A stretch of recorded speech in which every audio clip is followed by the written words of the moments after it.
Christine Marie, and today's conversation is really a follow-up on yesterday's. Yesterday, we talked about what happens when we effectively allow for emotional suppression, and the three real ramifications of that are: one, we allow for emotional stuckness. We feel stuck. We cannot move forward. And I think all of us knows what this feels like. The second really is that it clouds our cognition. It's what we call brain fog. When we have all these emotions suppressed and we don't actually allow them to have any space or air to breathe, let themselves out, then it kind of clouds our brain. It's almost like everything inside our soul rises up into our brain and it's trying to get released. It's trying to come out. And it's just, we start feeling really cloudy and we can't actually process real-time moments because the past of what our emotions are trying to tell us, we're not giving voice or honor to. So ramifications of emotional suppression, number one, is that emotional stuckness. Second, it's the brain fog. And then third, it's emotional disconnection, not only from ourselves, but also those around us. And so effectively, this is why we need to do the work and figure out how to do the work of allowing our emotions to come out and breathe. Yesterday, I also mentioned how the lymphatic system in our body does a rinse and repeat on a daily cycle to allow for the elimination of waste, of toxins. And then also the glymphatic system, which is in our brain, does that for the brain. It allows for the elimination of waste and toxins. And it hit me. I was like, well, why are we not having any kind of system to allow for the filtration of our emotions? Because otherwise they just get stuck and they get trapped. And then ultimately we're seeing the ramifications of that. You know, when our lymphatic system doesn't have the proper process to allow for the release of toxins and elimination of waste, we get sick. And so it makes sense that we would experience something similar on an emotional level when we're not allowing the release and it's effectively the cleansing of our soul to then allow for either new emotions that we want, new ways of interacting with people that are in alignment with our ideal. We need to allow for the release of the soul, the pouring out of the soul, so that we have space for something new, so that we are no longer stuck, and so that toxins and waste don't build in our soul. So this is what we're talking about today. And I'm so excited for this because for those of you who have contributed to my question of what should I name these one-to-one sessions? And I arrived at the knowing arena and I've gotten such good feedback. So for those of you who have responded to my social media posts, thank you. I'm still playing with the concept a little bit, but it was really actually quite affirming. Yesterday, I was going back and just doing a few tweaks to my book, Knowing. And I found a chapter there about the arena. And I was like, oh, I forgot I read about this. So clearly the arena is something that's been gestating in me for a while. So I just need to figure out how to phrase it in a way that really makes sense and is compelling. But I want to talk about the arena today because what Theodore Roosevelt touched on back in, I think it was 1910 that he gave this speech in Paris. And it's called Citizens in the Republic. But then this section about the man in the arena is really what has gotten so much, I guess we could say, publicity around it. It's really struck a chord with people. But as I continue to lean into this speech, there's multiple sections that aren't even about the arena that I want to posit because that provides context for what it looks like to live in the arena. So I'm going to actually just read a little section of this speech, Citizens in the Republic. And this is really going to allow for the context of, okay, now let's have this discussion of what does it look like to enter into the arena? What does it look like to actually put this concept of cleansing our soul into practice so that we allow for the elimination of waste, elimination of toxins? Because we know what it's like, y'all, to interact with someone who is toxic for us. And so often that is a direct ramification of their lack of cleansing of the soul. It's like we can see like this cloud around them of either anger or bitterness or rage, all these emotions that haven't been processed. And y'all, we don't have to live that way.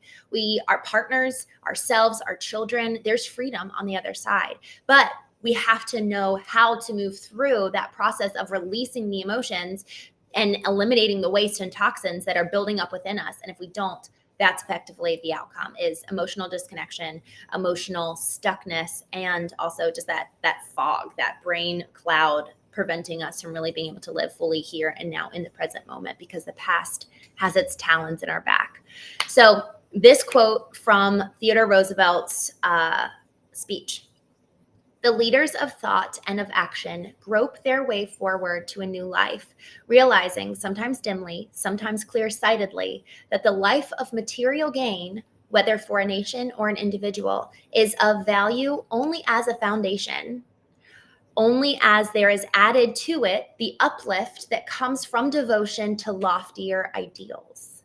The new life thus sought can in part be developed afresh from what is round in the new world, but it can be developed in full only by freely drawing upon the treasure houses of the old world, upon the treasures stored in the ancient abodes of wisdom and learning, such as such as this, where I speak today. It is a mistake for any nation merely to copy another, but it is an even greater mistake. It is a proof of weakness of any nation not to be anxious to learn from another and willing and able to adapt that learning to the new national conditions and make it fruitful and productive therein.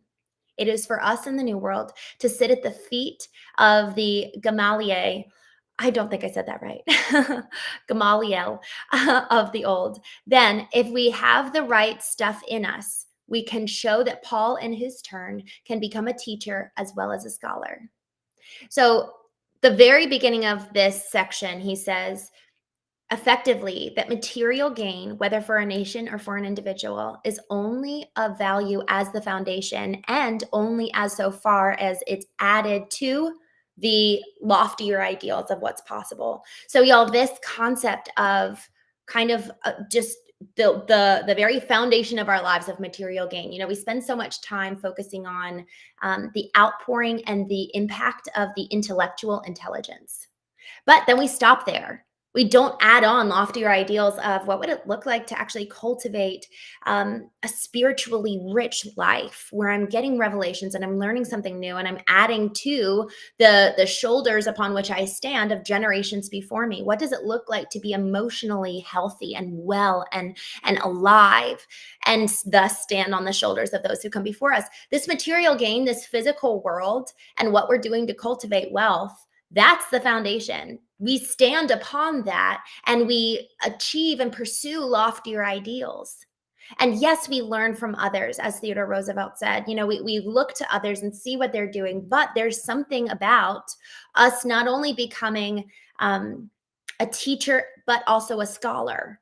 So there's an ongoing, there's learning from others. There's becoming the teacher ourselves through divine revelation on an emotional and spiritual level, but then becoming an actual scholar and really mastering the art of wisdom and learning. That's the duality that's so beautiful, is that when he goes on further to talk about the man in the arena, he says, it's not the critic who counts. It's not the person who stands on the sidelines and sneers.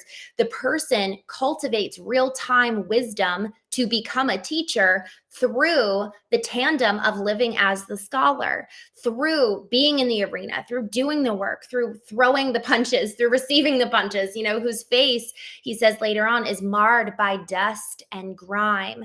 It is that person who is, yes, standing at the podium and teaching, giving the keynote, but also the one in the trenches, doing the work and being the scholar and learning these things in real time.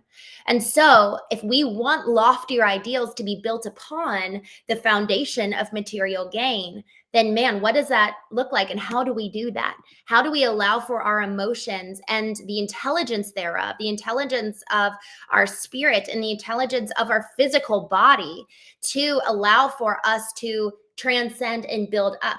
When I think about our parents say this: you should be better than I was. You should be able to stand on my shoulders and have such a bigger head start than I did because of what I'm giving you. That's not always the case, because sometimes our childhood is rough and there's not as firm foundation to stand on. So we have to acknowledge that. But one of the things that we also need to recognize is that we can see two people there. Someone shared this example the other day, which really, really resonated. There was two brothers. One brother was homeless, drug addict, and lived under a bridge. The other brother had a thriving family, was doing well financially, and living in the city. And both of them were asked the same question of, how is it that you are where you are today? The one brother who's the drug addict says, my dad was a drug addict. And then the other brother says, my dad was a drug addict. Both of them came from the same household. Both of them came from the same environment, yet have completely different outcomes for the same reason. And each one of us has this power of choice. I love what Viktor Frankl says. He says, choice is effectively the greatest of human freedoms. The Nazis could take away every bit of material wealth, material gain. And so when we think of this material gain, what Theodore Roosevelt says is the foundation upon which we build healthy, loftier ideals. There is something about, well, that material gain may actually go away at some point, just like Viktor Frankl when he was in the Nazi German camp in Auschwitz. The material gain may very well be stripped away. So what's left standing? If we've never taken the time to actually build up loftier ideals, both in spirit and emotion, and even physical, building a physically strong, robust body, what's going to happen when the foundation is ripped out from under us? Can our house still stand because we've built such strong pillars and walls that are those loftier ideals that Theodore Roosevelt talks about? And so in this pursuit, we then enter the arena, regardless of the past, perhaps inspired by the past. But it is so important that we all come to the agreement of, regardless of what that childhood environment was, I have the power of choice, which is the greatest of human freedoms. And I get to choose how I then and now am going to live my life. So talking about going into the arena, I really sat with this morning and really was visualizing it because I wrote about it in my book, Knowing. And I actually include a part of Theodore Roosevelt's speech in the chapter where I talk about this. But the way that I posit it is that when my husband left, I was kind of forced into the arena, not by my own decision, design, ideal. And so I was forced into this arena where it was like, okay, now I actually have this choice of, am I going to point the finger and blame someone else for why my life is the way that it is? Or am I actually going to go look in the mirror? And am I going to do the work? Am I going to assume every ounce of responsibility possible so that I can change every bit of me that led to this divorce? And in so doing, we step into the arena. So we're either kind of thrown in there by someone else's choice and by their own decision to leave. And we're like, what am I doing here? My life is falling apart. Or we actually choose by our own design to step in there. And so I love listening to motivational talks every morning, Joe Rogan to David Goggins. It just is a whole span of people that have that are included in this compilation of motivational talks. And all of them talk about designing and creating our own arena by choice, lest we get dropped off there by someone else's choice. And so when we talk about creating an arena, I think of it as kind of three different categories. There's three different types of arenas that we can enter into. One is the arena where it is solely us. We are in there alone and we're doing the work. The second is we're in there with an expert. We're in there with a therapist, a coach, someone who can effectively play teammate for us, but they're elevated and they've done more work and they can kind of help us by sharpening and strengthening our own abilities. So effectively, we're going into the arena knowing that we're probably going to get knocked down. And then we go into the arena with someone else that we're in relationship with. It could be our partner. It could be our boss. It could be anyone in any type of horizontal relationship. So those are the three arenas. Number one, when we enter it alone. Number two, when we enter it with an expert. And number three, when we're entering it with someone that we're in relationship with. It's really important, though, that in every single one of these arenas, there's vulnerability at the gate. We effectively have to move through vulnerability to enter the arena. And are we really in the arena if we're actually void and disconnected from the vulnerability around whatever it is that we have to go do the work on? Because if we're not allowing ourselves to move through the entryway of a vulnerability, we're going to be entering it probably disconnected from ourselves in some regard. And when I say vulnerability, it's really this semblance of tenderness and this semblance of, I would even say like this emotional hold. Like we feel a certain type of way around the topic, around the pursuit in and of itself. There are emotions tied to it. Thus, there's vulnerability. And it's really important that we recognize this, that in the arena, we enter through the gateway of vulnerability, because that's a warning sign. I can't enter into the arena with my partner pretending like I don't care, because that's going to fundamentally set us up for disaster, because I'm not allowing the truth of the fact that I am vulnerable about this topic. So we're fundamentally entering it based on a lie. If we want to be really honest, we're not entering into it with the truth of the vulnerability attached to that topic, attached even to that person. And so if we're not allowing us to enter through the gateway of vulnerability, we're leaving behind parts of our soul that are actually necessary to do the cleansing process. We enter the arena, yes, for growth, yes, to get to the next level, yes, to reach our ideals, but there's a cleansing, there's a chopping away of dead wood. Jordan Peterson says 95% of us is dead wood, which is kind of extreme, but there's so much truth there. So much of us needs to actually get burned away to renew and revive and return to the integrity of who we were created to be. Because so much of us, when I say dead wood, it's how much of us and how much of our souls, even our minds, the way that we think, our thoughts, the inner narratives, how much of that is actually us versus those that came before us telling us how to think, how to emote, how to engage with the world. So when we talk about getting away the dead wood, it's really, okay, let's strip away who we are not to allow for who we are to come forth. And so with this whole process of going into the arena, yes, it's pursuing and creating and achieving loftier ideals, but it's also a stripping away of who we are not. So we need to allow us to move through this gateway of vulnerability to then allow for, I'm going to leave my false self outside the arena. I'm allowing my true self to come in, and y'all, that is vulnerable, because we're allowing this exposed self to come through the arena, to come through the passageway.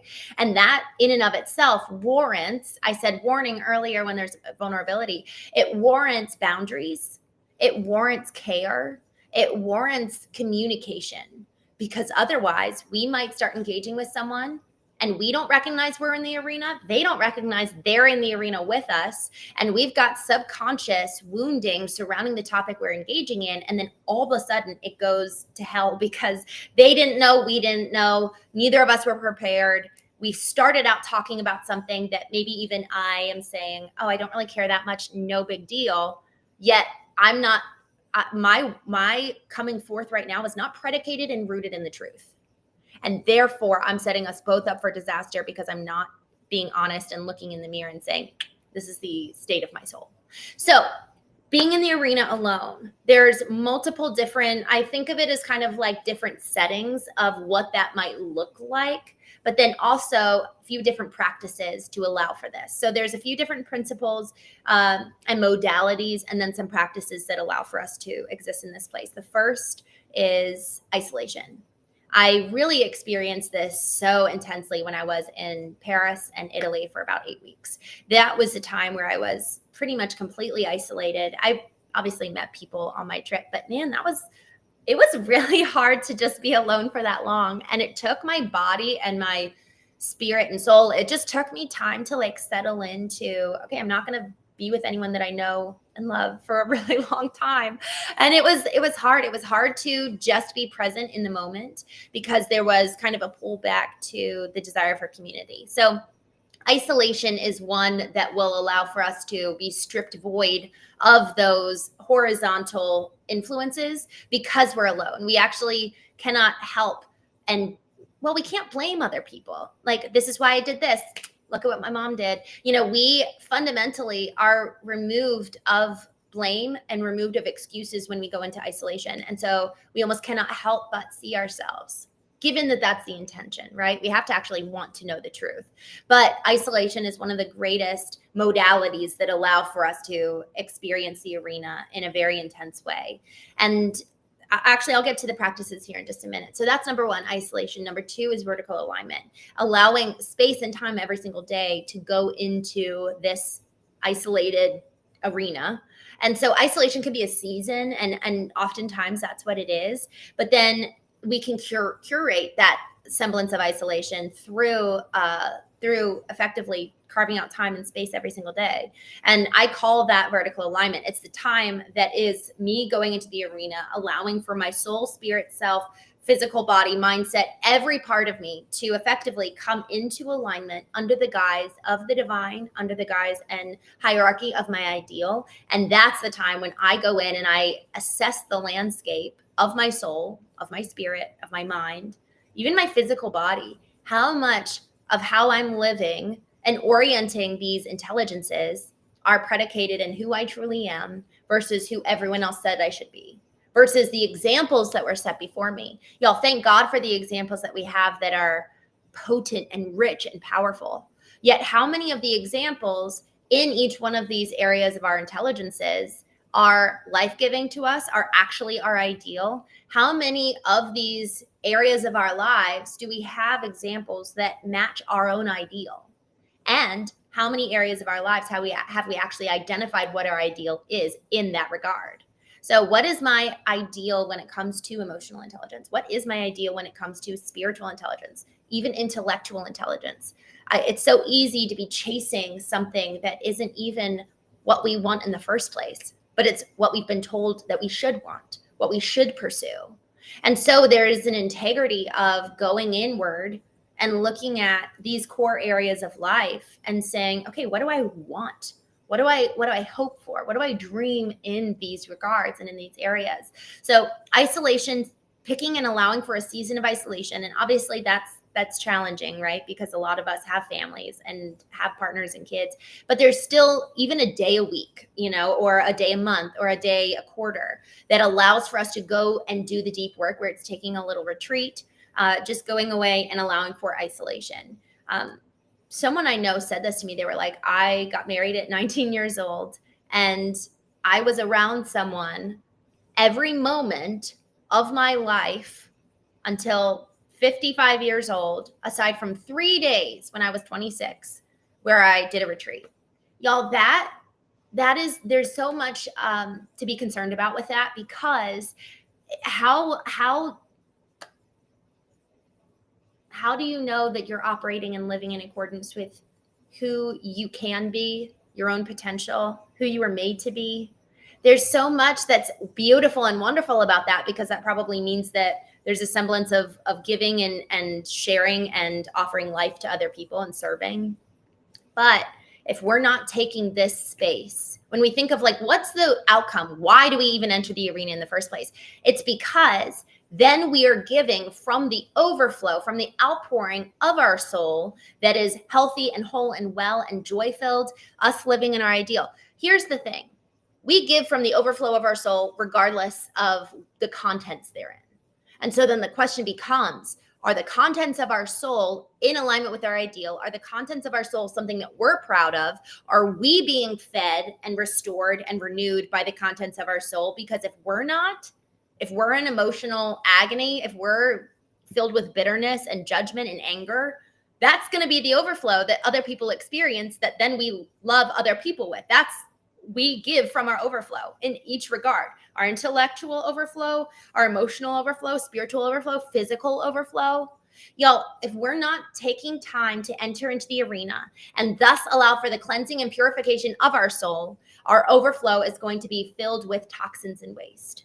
This is why we enter the arena. And so vertical alignment, this morning ritual, some people will do it in the evening. Frankly, if I don't have time in the morning, I'll do it in the afternoon. I have to get this time in. It is so critically important. The rest of my day is changed because of this time, to effectively purify my soul and then allow capacity for something new to enter, for me to ensure that it's living in alignment with my ideal, to love well. And so these are the two real practices, and I guess kind of like the modality of what it looks like to enter the arena alone. Now, there's some real practices that I have incorporated into my life in these moments. So in the modality of vertical alignment, in the modality of isolation, here are some practices that I'll do. One, igniting the senses. I love this one. I really sat with this a couple years ago. Harvard did a study and found that they had two different control groups. One, both of them had an activity One of them had an activity that was right here in this moment where they were building something and very physically involved with the task at hand, right here, right now. The other one was tasked with dream and plan for tomorrow's event. So they had to like think about what tomorrow will bring. But when they were measuring the dopamine levels of each group, effectively the happiness levels of each group, those who were predicated in the moment, doing the work that was allowing them to be so incredibly rooted in the here and now, their levels were significantly higher than those who were doing work for tomorrow. And that really struck a chord with me. And effectively, I was like, man, okay, I can self-perpetuate my own happiness. That's cool. I've got a lot of freedom. That's so exciting. I'm not beholden to other people for how I feel. So this was years and years ago. And ever since then, I just really was sitting with, okay, how do I be more grounded in the moment? How do I allow for, I was talking about the physical activity with their hands and really engaging their body in the task that brought them into the present moment. So I was like, okay, well, how can I bring other senses alive and awake in this moment? And so what I started to do was I started listening to music, lighting my candle, and then even going outside and feeling the breeze in my face. So for example, I was watching the sunset in Maui a couple years ago, and I put in my headphones and had my music playing. I lit a candle on the beach. It didn't go out, which was exciting. And I was watching the sun. So my sight was activated. My audio sensory was activated. I don't think I was eating anything, but most of my senses were activated. And it just allowed for this very robust, not only moment in time that was just so alive, so beautiful, but it also cemented it in my memory. So the more we're present here in this moment, it also ensures that we're actually able to remember what happened. So the lack of ability to remember something is usually a really big indicator to me that I wasn't actually being present, because I don't remember what happened. Even where did I leave my keys? Am I living life present, or am I constantly living 5, 10, 15, 20 seconds ahead, thinking about what's next? And so with this whole concept of being in the arena, activating the senses really hones me into being really present. Another is journaling. Y'all, I was thinking about this a week ago. I was like, man, if there was one thing, one practice that I could have every person in the world do, what would that be? And y'all, it's writing, allowing for the pouring out of the soul in words. Because once we start writing, typically it allows, this has been my experience and the experience of the retreat attendees, folks who have come in and do the one-to-one working with me in the arena. The more that we allow writing, the more it allows for our subconscious to come to the surface, and then we're actually surprised by what comes out. It's like, oh, I didn't even know. The rhythm of writing, the rhythm of answering responses from prompts, it allows for the subconscious to come to mind and to effectively make itself known, where so often it's like stuffed down under layers and layers and layers of living in the future, responding to responsibilities on the horizontal, preconceived narratives, operating on autopilot. The subconscious just gets buried. So the time of the arena, the goal is to bring the subconscious into consciousness so that we can really understand what is going on, what is holding weight over me, what am I even contending with, what is going on in terms of being able to combat and engage with the truth. Because if we're in the arena and we're not actually addressing the very thing that is stirring within us that needs to be addressed, we're facing and fighting the wrong giant. We're looking externally rather than going inward to actually contend with the truth of what's there. So for so long as we're not engaging with the truth and operating from that place, it's kind of a waste of time. And so then the question is, well, how do I allow for that? Answering prompts, writing is really one of the best ways to allow for the subconscious to come to mind. Another one, actually, that one of my clients, he's a therapist, said to me, which I loved. He said, pull up old pictures of you and just look at these old pictures and see what comes up. And I love that. Man, I've got a couple pictures that really make me feel a certain type of way. But in pursuing that, like, why do I feel shame over that little girl? She's 5 years old. Why do I feel embarrassed of her? really doing the work and asking why. So that's the next prompt, or the next practice is ask why. So first is igniting the senses to bring you here in the present moment. 2, journaling to allow for the subconscious flow and the subconscious to come up and speak to us, and then ask why. Anytime we feel a physical sensation, the physical sensation is effectively the warning sign that there's an emotion that needs to be worked through. Our physical body, if we're not in touch with our physical sensations, it's going to be really, really hard for us to be able to engage with the soul. So the more we're actually paying attention to and listening to what our body is alerting us of, the more we're going to be able to know, okay, there's work to do in the soul. Guys, our physical body doesn't just illuminate by way of, oh, I like have that, I feel like tightening in my chest, or I have this discomfort in my stomach. It can also manifest by way of sickness. It can also manifest by way of even like a breakout on your body, or actually really getting an illness that's trying to get your attention to something. The book, The Body Keeps the Score by Bessel van der Kolk, talks a lot about this, as well as many other, I think it's functional medicine doctors talk about the connection between body and soul. And so if our physical body is manifesting something to us, it's usually a sign that it's time to go inward. So those are some practices that have really, really helped me. And then obviously reading. Reading for the purpose of going into the arena to allow for growth. I have a number of books that have just radically changed the way that I think about the world and my approach, the lens through which I view the world. And so with that, I'm going to go ahead and hop off right now. Y'all, thank you so much. Paul on Facebook, Bruno, Austin, thank you guys so much for listening. I'm so grateful for each one of you. And I'm curious if you all wouldn't mind, let me know what entering the arena looks like for you.